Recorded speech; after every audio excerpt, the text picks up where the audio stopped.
안녕하세요. 김상철 목사입니다. 오늘은 베드로전서 5장 8절에서 9절 말씀을 통해서 사탄의 직접 공격이라는 제목으로 새벽 묵상을 하도록 하겠습니다. 제가 본문을 읽겠습니다.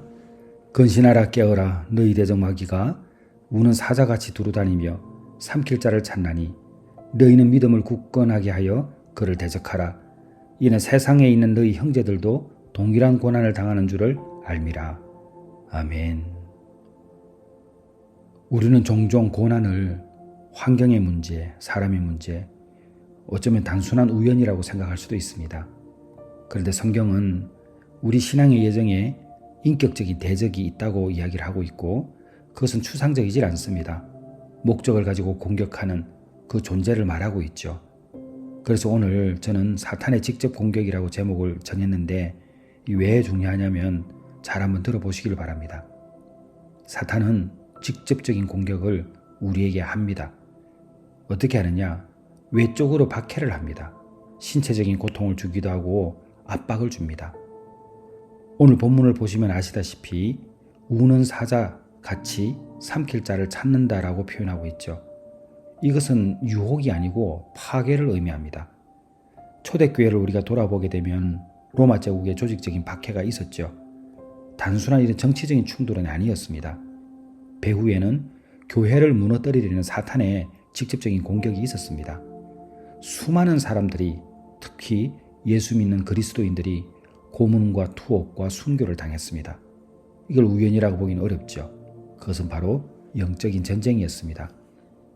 베드로가 이렇게 말했습니다.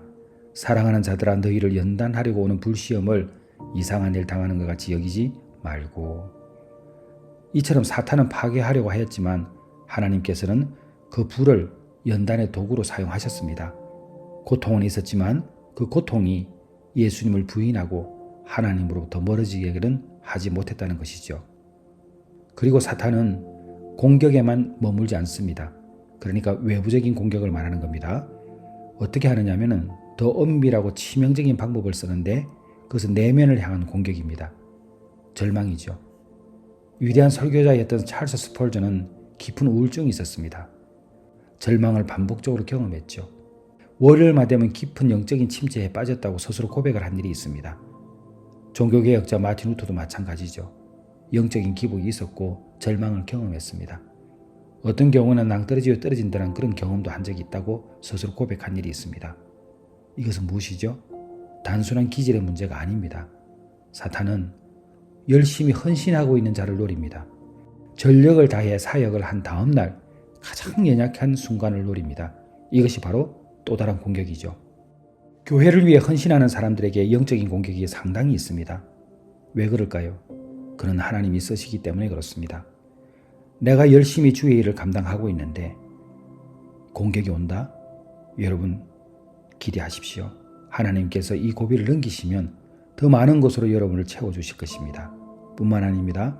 영적인 복이 여러분에게 임할 것입니다.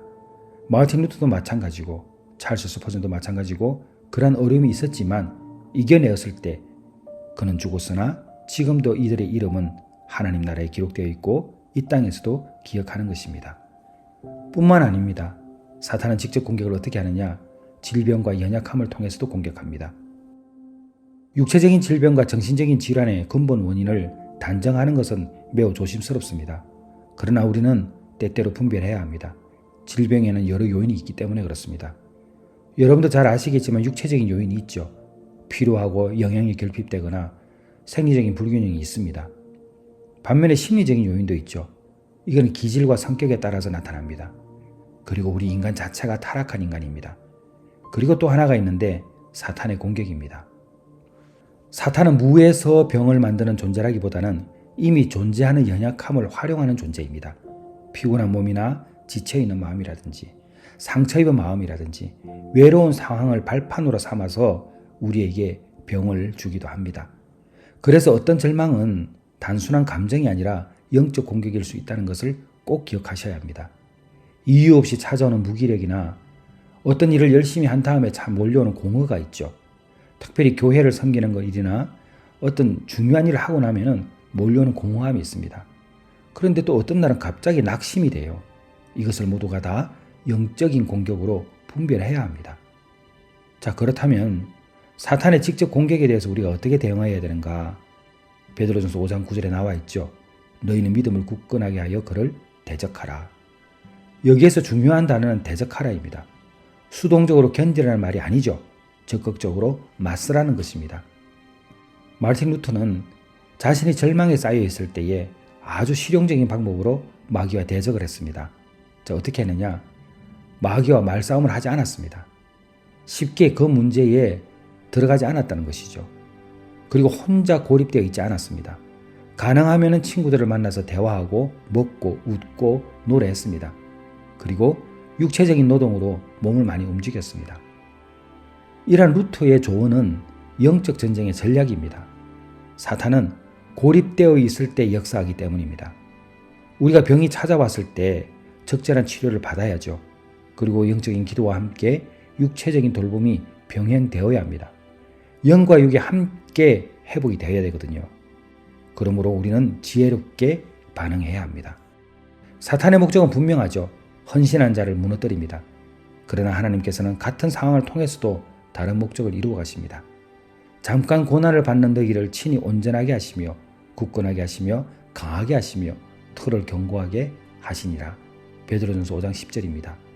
사탄은 직접 공격하죠. 그러나 하나님은 우리를 직접 붙들고 계십니다.